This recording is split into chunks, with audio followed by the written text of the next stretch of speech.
மற்றும் ஒரு நுண்ணறிவு தொடர்பான காணொலியோடு உங்களை சந்திப்பதில் மகிழ்ச்சி. இன்றைய தினமும் நாங்கள் ஸ்பீட்மெக்ஸ் தொடர்பான ஒரு நுணுக்கத்தை பார்க்க இருக்கின்றோம். இது ட்ரிக் நம்பர் 4.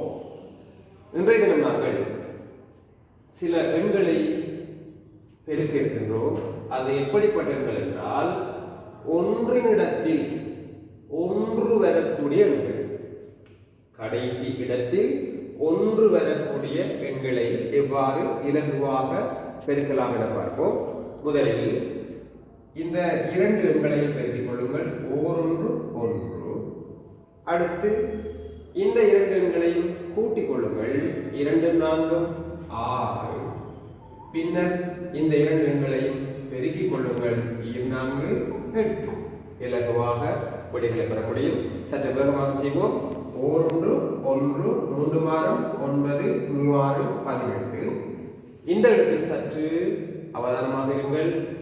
ஓரொன்று ஒன்று, 7 மட்டும் 15. எனவே 15 நாங்கள் மொத்தமாக போட்டுவிடக்கூடாது. அந்த 15 5 போடுவோம். பின்னர் 7 8 இருக்குவோம். 7 8 56. ஏற்கனவே ஒன்று மீதி. எனவே 56 ஒன்றும் 57. இலகுவாக 3 செகண்ட்களுக்குள் உங்களுக்கு விடைகளை பெறக்கூடியதாக இருக்கும். இதே வழிமுறையை பயன்படுத்தி இந்த வினாவுக்கு நீங்கள் 3 செகண்ட்களுக்குள் இந்த விடையை கண்டுபிடித்து காமெண்ட்ஸின் ஊடாக உங்கள் விடைகளை தெரியப்படுத்துங்கள். மற்றும் ஒரு காணொலி ஊடாக உங்களை சந்திக்கிறேன். நன்றி.